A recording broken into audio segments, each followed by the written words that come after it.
गंवार सास। ममता ने अपने बेटे को पढ़ा लिखाकर बड़ा आदमी बनाया। अब वो शहर में अपने परिवार के साथ रहता है। एक दिन ममता का बेटा रोहन अपनी पत्नी आलिया से कहता है, अरे आलिया, सुनो, माँ अब से गांव में नहीं रहेगी। वो हमारे साथ यहीं रहेंगी शहर में। उनका कमरा आज नौकर से बोलकर अच्छे से साफ करवा देना। ओह, आज तो मेरी किटी पार्टी है, फिर मुझे जिम और फिर शॉपिंग।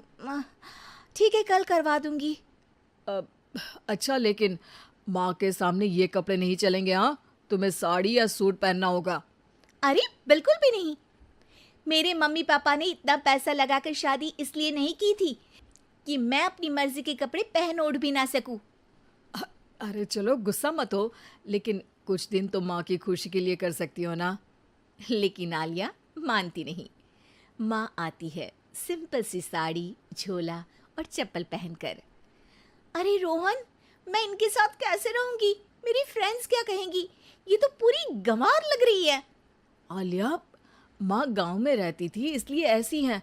तुम आज ही माँ के साथ जाकर उनकी पसंद की शॉपिंग करवा देना। इनके साथ घर के अंदर रहना मुश्किल है, बाहर तो मैं कभी भी ना जाऊं। रोहन को आलिया पर गुस्सा आ जाता है। माँ, ओ माँ। हाँ बेटा। वो माँ को ले जाने के लिए उनका हाथ पकड़ता है कि अरे माँ, तेरे हाथ अभी तक इतने कड़े हैं, तूने इसका कोई इलाज नहीं किया? अरे बेटा, इसका कोई इलाज नहीं। वैसे भी मुझे कोई शर्म नहीं कि मेरे हाथ मुलायम नहीं है, क्योंकि इन्हीं हाथों से मेहनत कर मैंने तुझे बनाया है बेटा। अगले दिन। माँ, मैं ऑफिस जा रहा हूँ। कुछ लाना हो तो आलिया को बोलकर फ़ोन करवा देना। रोहन के जाने के बाद, आप ना आज कमरे में ही रहिएगा, घर में पार्टी है, मेरी सहेलियां आ रही हैं, मैं उन लोगों के सामने आपको नहीं ला सकती हूँ। ठीक है बहू, लेकिन तुम कहो तो मैं कुछ खाने को बना दूँ तुम लोगों की पार्टी के लिए। वो लोग सिर्फ कॉन्टिनेंटल या थाई फूड ही खाते हैं।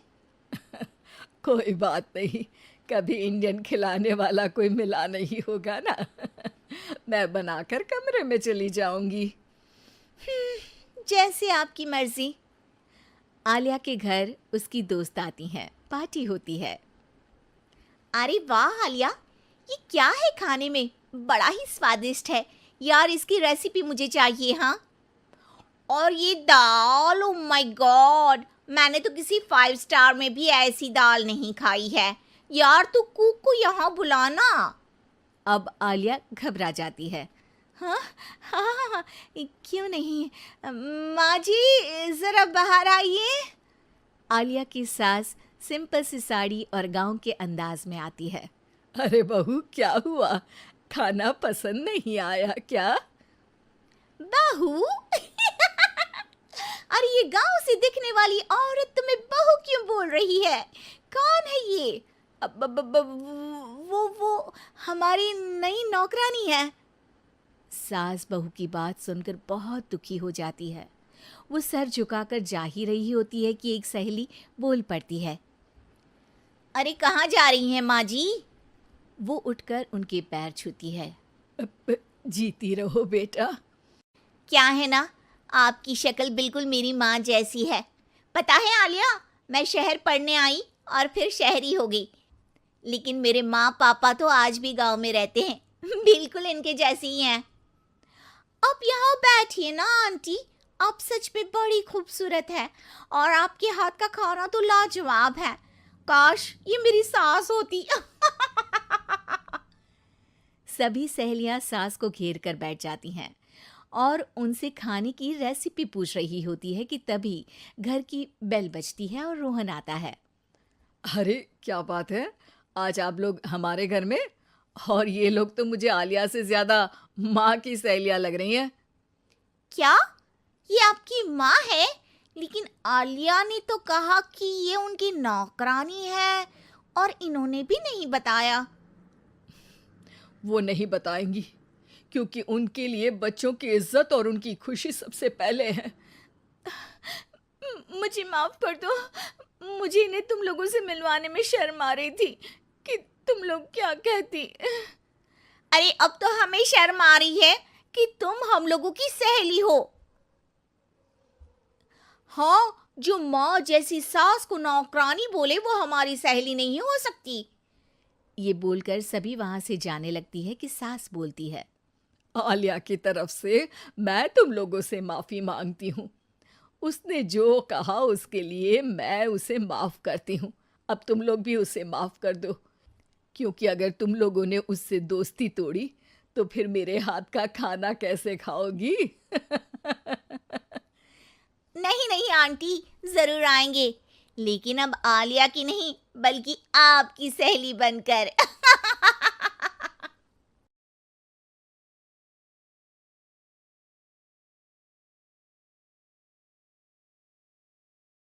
गंवार जिठानी मॉडर्न देवरानी। अर्पिता की शादी राकेश से तय होती है, जो एक सरकारी नौकरी करता था। अरे चाची, अर्पिता इतनी सुंदर, पढ़ी लिखी और मॉडर्न लड़की है, फिर कहाँ आप इसकी शादी ऐसे घर में कर रही हैं? अरे लड़का सरकारी नौकरी करता है, इंजीनियर है, खूब कमाता है, खूब मेहनत की है लड़के ने इस नौकरी के लिए। अर्पिता भी राकेश को पसंद नहीं करती थी, लेकिन पिता ने हाँ कर दिया तो शादी के लिए मन मारकर तैयारी कर रही थी। हाँ माँ, चाची ठीक ही तो कह रही हैं। पता है मेरी सहेलियों के पति कितने मॉडर्न हैं। अरे देख बेटा, तू मॉडर्न है ना, वो पढ़ने लिखने वाला गांव का होनहार लड़का है, तू जैसा रखेगी रहेगा। अब तक कोई उसकी केयर करने वाला नहीं था, है तो सिर्फ एक भाई भाभी, और माँ पिता तो गांव में ही रहते हैं। अर्पिता का मुंह बन जाता है। वो पिता के फोन से राकेश का नंबर लेकर उसे मिलने के लिए बुलाती है। आज तो मैं उसे साफ साफ मना कर दूंगी, मुझे नहीं करनी शादी। शक्ल देखी है ना, कपड़े पहनने का तरीका है ना बोलने का। अर्पिता राकेश से मिलने जाती है। अब क्या हो गया, आपने मुझे अर्जेंट मिलने को बुलाया, सब ठीक तो है ना? हाँ सब ठीक है, पर मैं आपसे कुछ कहना चाहती हूँ, आप ना इस शादी से मना कर दे। राकेश की आंखें अर्पिता की इस बात से लाल हो जाती है। वो रोंधे गले से कहता है, लेकिन शादी की सारी तैयारियां हो गई हैं, मैंने आपके साथ एक अच्छे भविष्य का सपना भी देख लिया है, ऐसा मत करिए प्लीज। माँ पिता के अलावा मैंने किसी को दिल से अपना माना है तो वो आप ही है। देखिए, मुझे आपसे कोई समस्या नहीं है, लेकिन आप मेरे जैसे नहीं हैं। मैं मॉडर्न लड़की और आप। मैं आपसे वादा करता हूँ, जब तक आपके लायक नहीं बन जाता मैं कभी आपसे बीवी का हक नहीं मांगूंगा। अर्पिता राकेश का प्यार देखकर पिघल जाती है और शादी के लिए हाँ कर देती है। दोनों की शादी हो जाती है, लेकिन शादी के बाद राकेश की भाभी, जो कि पूरी देहाती थी, ए राकेश, उठ, जब पानी भर कर ला और तेरी बीवी को बोल के चूल्हा लगा दिया है, रोटी बना ले। क्या है ये सब? और तुम्हारी भाभी इस तरह चिल्ला क्यों रही है?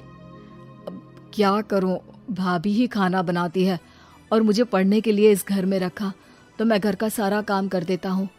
अब तुम आ गई हो, अपने तरीके से देख लो। ये मकान तो तुम्हारे पापा ने बनवाया था ना शहर में, ताकि बेटा पढ़ाई कर सके। हाँ, पर भाभी ही पूरे घर में रहती है। ठीक है, देखो अब। अर्पिता बाहर जाती है। सूट पहनी अर्पिता को देखकर जेठानी का पारा हाई हो जाता है। ए शहर की हीरोइन, यहाँ ना चलेगा ये सब, समझी? साड़ी पहनो, साड़ी वो नारंगी वाली निकाले हैं तुम्हारे लिए, जिसमें हरे रंग का फूल बना है, और सीधे पहुंचो रसोई में। मेरे आगे नहीं चलेगा ये सूट बूट का नाटक, समझी? देखिए भाभी, आप बड़ी हैं, आपने राकेश की पढ़ाई में मदद की, लेकिन ये मकान इनके पिताजी का है, तो मैं अपना पोर्शन अलग कर रही हूँ। मैं आज से आपके साथ नहीं रहूंगी। जेठानी का तो मानो पारा ही हाई हो जाता है। और ऐसा कैसे नहीं रहेगी? हाँ, और कौन बोला कि राकेश अलग हो जाएगा? वो अपने भाई के बिना नहीं रहता। आज देखिए तो, देखिए कल के आई छोरी क्या बोल रही है। राकेश के साथ बात हो गई है, मैंने ऊपर का हिस्सा राकेश को दे दिया है, उसकी अपनी जिंदगी शुरू हो रही है, तो अच्छा है ना कि अब रसोई भी अलग हो जाए। अर्पिता राकेश की ओर फक्र से देखती है कि उसने अर्पिता के लिए स्टैंड लिया।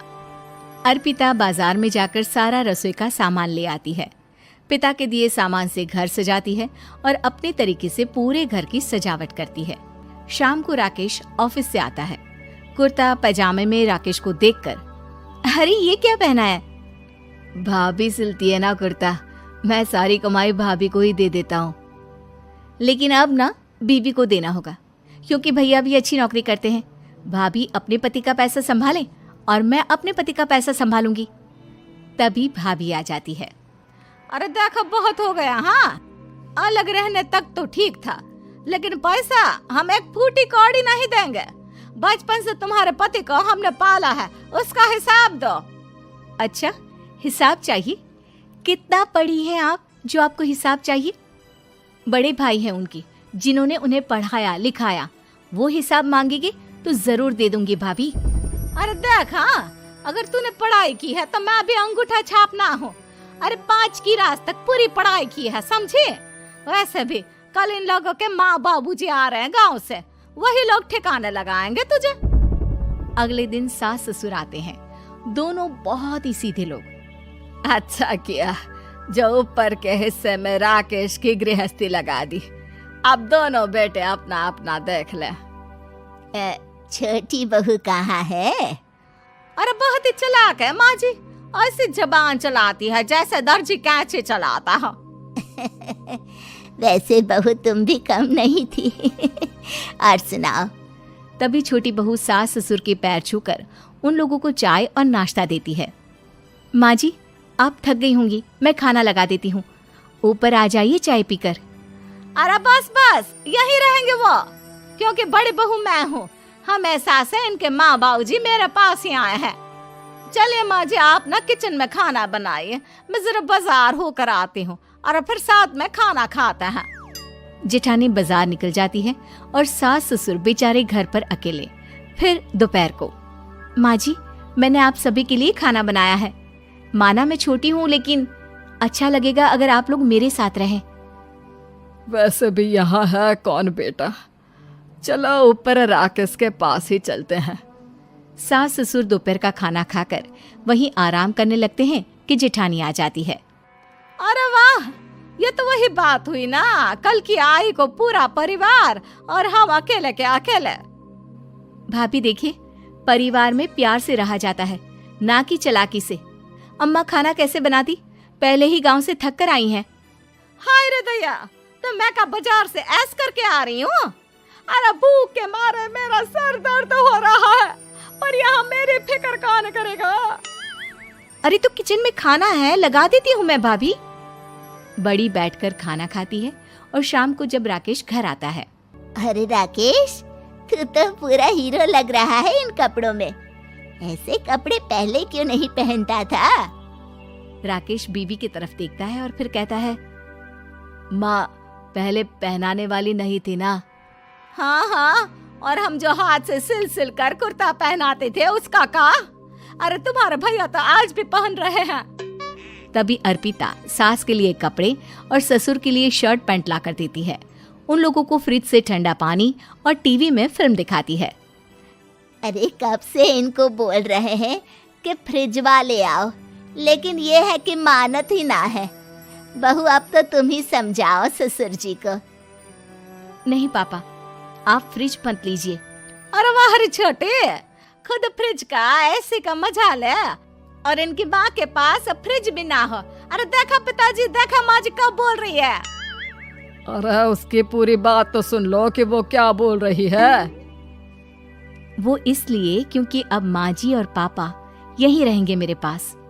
घर को घर सिर्फ मॉडर्न या गांव की सोच नहीं, बल्कि संस्कार बनाते हैं भाभी, और संस्कार अच्छे हो तो सब सही हो जाता है।